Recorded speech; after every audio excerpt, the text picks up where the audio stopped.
একবার নৈহাটিতে এক জলসায় দ্বিজেন মুখোপাধ্যায়, দেবব্রত বিশ্বাস ও হেমন্ত মুখোপাধ্যায়ের গান গাওয়ার কথা। সেই সময় অলিখিত নিয়মই ছিল হেমন্ত মুখোপাধ্যায় সবার শেষেই গাইবেন, আর বাকিদের মধ্যে তখন এই নিয়ে প্রায় বচসা হতো যে কে আগে স্টেজে উঠবেন। তাই উদ্যোক্তারা তখন নিয়ম করেছিলেন যে আগে আসবে সেই আগে স্টেজে উঠবে। তা দ্বিজেন মুখোপাধ্যায় আগে ভাগেই সেই জলসায় গিয়ে হাজির। কিন্তু যা করে হোক দেবব্রত বিশ্বাস আগে স্টেজে উঠবেন। তখন লোকাল একজন শিল্পী স্টেজে গাইছেন, তার গান শেষ হলেই দ্বিজেনবাবু উঠবেন। এমন সময় দেবব্রত বিশ্বাস এসে উপস্থিত। উদ্যোক্তাদের গিয়ে বললেন, এরপর কে গাইবে? উদ্যোক্তারা নিয়মের কথা জানিয়ে বললেন, এরপর তো দ্বিজেনবাবু উঠবেন। দেবব্রত বিশ্বাস বললেন, না, অরে আমি গাইতে দিব না, আমি গাবো বলে জোর জবরদস্তি স্টেজে উঠে পড়েন। উঠে কি করলেন জানেন? মাইকে বলতে শুরু করলেন, শোনেন, এখানে নিয়ম করছে যে আগে আইব সে আগে গাইব।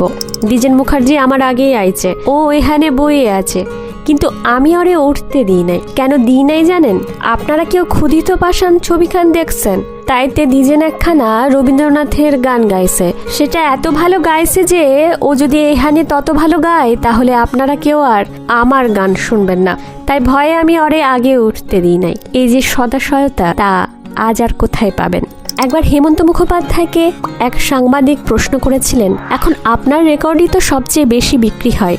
হেমন্ত মুখোপাধ্যায় বলেছিলেন, হ্যাঁ, তবে রবীন্দ্রসঙ্গীতের নয়, ওটা জর্জেরই বেশি বিক্রি হয়। এই স্বীকারোক্তি আজ কোনো শিল্পী তার সমসাময়িক অন্য কোনো শিল্পী সম্পর্কে করবেন? সৌমিত্র চট্টোপাধ্যায়ের তখন বেশ কয়েকটা ছবি মুক্তি পেয়ে গিয়েছে। এরকম একটা সময় সেদিন কি একটা কারণে ছুটি ছিল। সৌমিত্র চট্টোপাধ্যায়ের ছেলেমেয়েরা সেদিন পুরো সকাল জুড়ে বাড়িতে জর্জ বিশ্বাসের গান শুনছেন। সারাদিন ধরে দেবব্রত বিশ্বাসের গান শুনতে শুনতে মনটা বেশ ব্যাকুল হয়ে ওঠে তার জন্য সৌমিত্র চট্টোপাধ্যায়। তাই সেদিন সন্ধেবেলা সৌমিত্র চট্টোপাধ্যায় ওনার ট্রায়াঙ্গুলার পার্কের বাড়িতে গিয়েছেন একবার দেখবেন বলে। সৌমিত্র চট্টোপাধ্যায়কে ঢুকতে দেখে বললেন, হিরো যে, তা কি খবর? তার পরের কথাটি বললেন, কি চাই? সৌমিত্র চট্টোপাধ্যায় বললেন, কিছু চাই না তো, আপনাকে দেখতে ইচ্ছে করলো তাই চলে এলাম। জর্জ বিশ্বাস বললেন, তা আসো। দেবব্রত বিশ্বাসের তাস খেলার সঙ্গীরা সবাই পুরনো বন্ধু। উনি যে ইন্স্যুরেন্সে চাকরি করতেন তখনকার বন্ধু। কেউ বাগবাজারে, কেউ শ্যামবাজারে থাকেন। সেখান থেকে সবাই এসেছেন।